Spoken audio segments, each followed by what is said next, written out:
Hace algunos meses fue subido a YouTube el video 11BX1371 que estás viendo en pantalla. Y a partir de aquí, miles de teorías y videos revelando la aparente verdad han salido a la luz, aunque muy pocos de ellos logran descifrarlo por completo. Desde hace un par de meses, tengo agregado en mi perfil de Facebook a Parker Wright, que es el autor del video.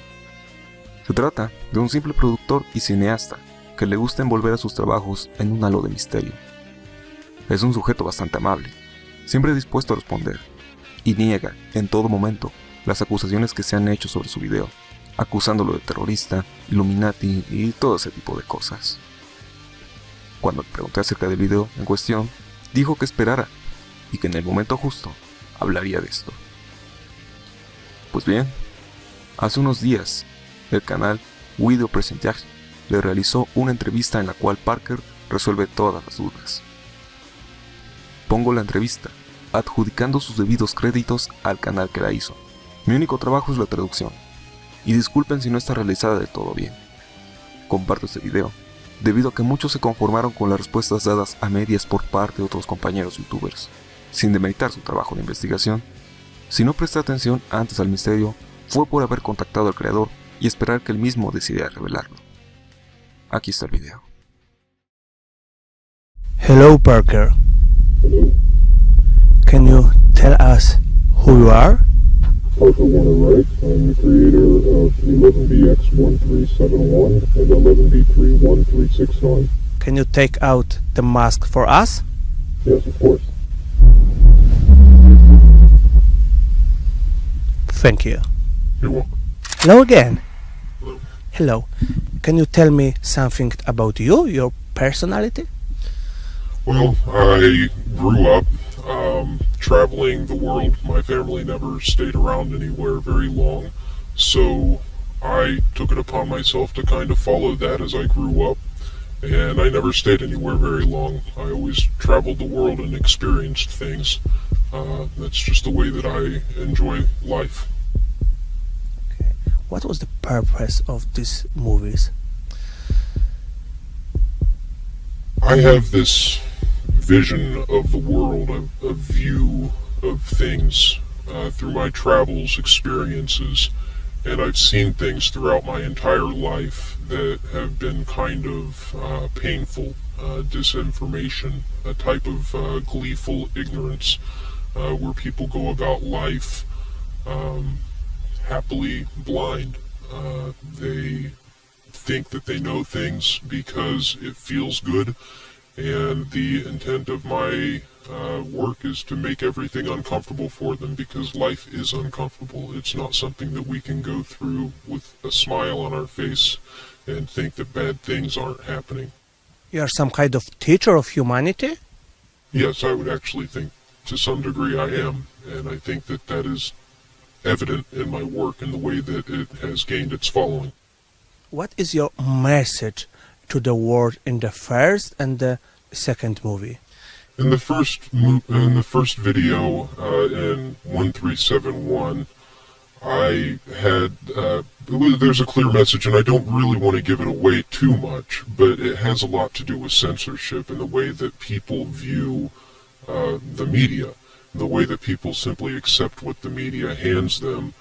And again, it was exemplary of 1371 and the way that the media blew up around it and wanted to assign negative connotations to it. I'm a terrorist. I'm warning the world of some kind of terrorist activity. When the Paris attacks happened, there was such a frenzy around it, and it was totally unintentional. It was coincidence. It is true that you are trying to teach us free thinking? I'm trying to break people away from the idea that they simply need to do what society says. There's a certain vision of art, and art's supposed to fit inside this certain little framework of paintings or movies or, music, things like that. And everybody's told what that is, and if something's outside of that little frame, people freak out. And I'm trying to get a message across that you don't necessarily always have to freak out. Just because there's somebody there flashing up hidden messages on the screen, maybe those hidden messages are simply there to draw you in. In X1371, there were certain hidden messages that I put in there just to draw people in. Gave it to the world, sending it to Gadgets, which is a tech blog. One of the biggest questions I get is, why did you send it to Gadgets, a tech blog? Why didn't you send it to a major news outlet? Well, if I would have sent it to a major news outlet, I have a feeling that the FBI would have come knocking on my door, because that would be a little bit more threatening. Or they ignored you. Right, or they would have simply ignored it because, oh, here's some kind of hoax. So you send it to a tech blog and then message with 1371, and following through with 1369 is, don't fall into what the media feeds you. Don't just watch it and go, I trust them. They know what they're talking about. They're doing the reporting. They're right, which is the way that people go about life. I think it's great message. When I saw at the beginning the first Strange movie, I was thinking that's commercial of some sci-fi series. It was mistake. What was the biggest mistake of people who try to understand your movies? I think probably one of the biggest mistakes is trying to think that I'm approaching one particular problem. I'm not trying to approach one specific thing. I'm approaching several different things at the same time. I'm approaching education. I'm approaching hidden messages in the media. I'm approaching our idea of hidden messages in the media. Hidden messages in movies. Disney has, all types of hidden things all over. They're immediately going to think Illuminati. Yes, well, of course.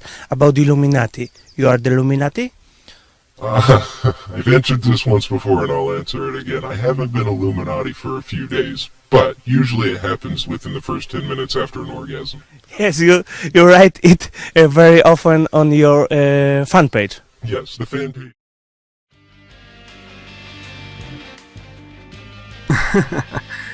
Es una entrevista interesante. No puedo ponerla completa, pero creo que en estos minutos queda aclarado el misterio. Parker Wright es un artista, y sus videos fueron hechos como un mero experimento sobre la voluntad de las personas, lo susceptibles que son a creerse lo que dicen los grandes medios, o los grandes pseudoinformantes. Debo ser sincero con ustedes, y decirles que les mentí al principio. Desde hace tiempo, él me había aclarado todo el misterio. Sin embargo, preferí esperar para que fuese él mismo quien diera este mensaje. No podemos ser crédulos a lo que nos dicen. El comportamiento aborregado no solo está en la audiencia de televisión. La audiencia de internet es la más fácil de manipular, y Parker, con sus experimentos, lo demostró con creces. Un buen bulo de internet en el cual cayeron todos. Ustedes disculparán que la traducción que hice no fuera 100% fidedigna. Hice arreglos y correcciones basados tanto en la conversación en inglés como en los subtítulos en polaco y adaptándolo en español para que fuese un poco más digerible. La gran lección aquí es no creer todo solo por el hecho de que alguien con mucha relevancia que está frente a un monitor lo dice. Es una invitación al pensamiento libre e individual. Parker es un sujeto increíble y creo que es algo obvio. Espero que el video te haya gustado. Te invito a compartirlo con tus amigos, suscribirte a mi canal si crees que lo merezco y seguirme en mis redes sociales. Mi nombre es Yoshimitsu y nos veremos en la próxima.